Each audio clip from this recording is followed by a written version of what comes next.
une nouvelle guerre, une catastrophe climatique, une élection effrayante.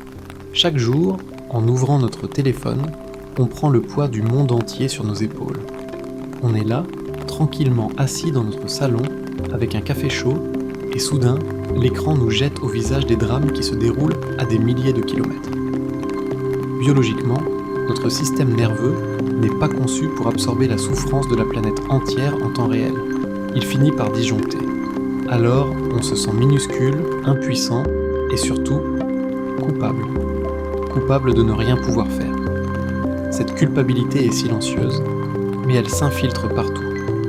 On finit par s'en vouloir de sourire, de profiter d'un rayon de soleil ou de s'acheter des fleurs. Une petite voix nous murmure « De quel droit peux-tu apprécier ta journée quand le monde va si mal ?»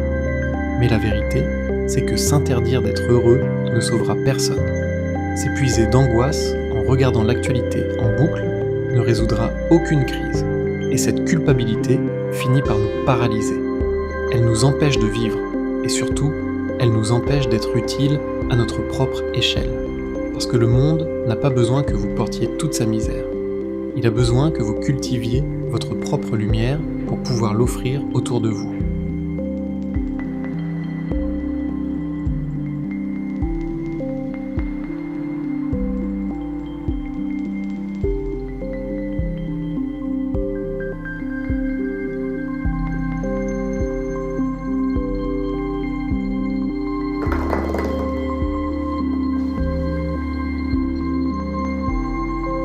Il y a 2000 ans, les stoïciens avaient déjà la réponse. C'est le principe du cercle de contrôle. Dessinez 2 cercles dans votre esprit. Le grand cercle, c'est tout ce qui arrive dans le monde, les guerres, les décisions des gouvernements, les catastrophes naturelles. Tout ceci, vous ne le contrôlez pas. Absolument pas.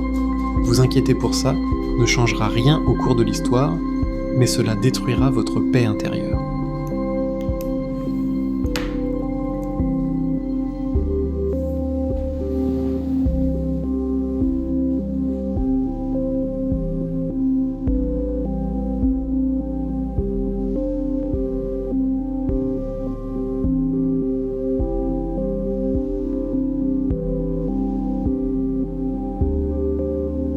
Il y a plus de 2000 ans, des philosophes, qu'on appelle les stoïciens, ont traversé des épidémies, des guerres et des effondrements d'empires. Et au milieu de tout ce chaos, ils ont trouvé une réponse pour ne pas sombrer. C'est un concept brillant, d'une simplicité absolue, le cercle de contrôle. J'aimerais que vous dessiniez 2 cercles dans votre esprit. D'abord, tracez un immense cercle à l'extérieur. Ce grand cercle, c'est tout ce qui arrive dans le monde et qui échappe totalement à votre prise. Les conflits géopolitiques, les décisions des gouvernements, les catastrophes naturelles, tout ceci, vous ne le contrôlez pas. Absolument pas. Et pourtant, c'est dans cette zone que nous passons 90% de notre temps mental. Nous lisons des articles en boucle, nous nous angoissons, nous débattons. Pourquoi ?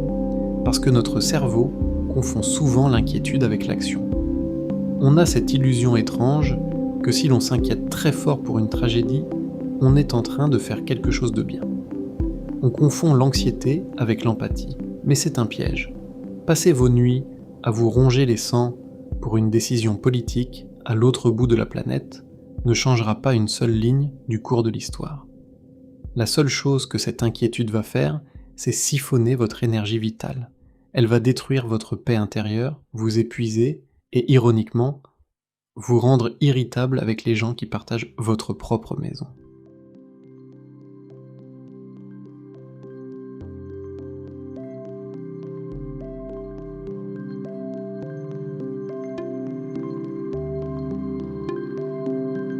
Le monde a besoin de paix, mais il n'en aura pas tant que nous n'en aurons pas en nous-mêmes. S'occuper de son petit cercle n'est pas de l'égoïsme, c'est de l'écologie mentale.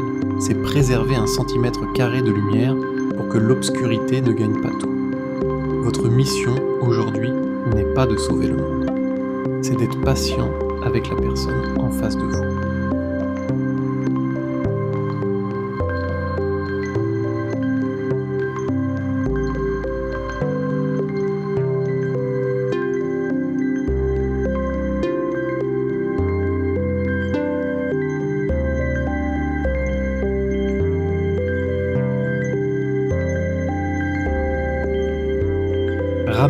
attention ici.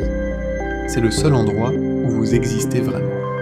Prenez soin de vous et faites un geste de paix autour de vous.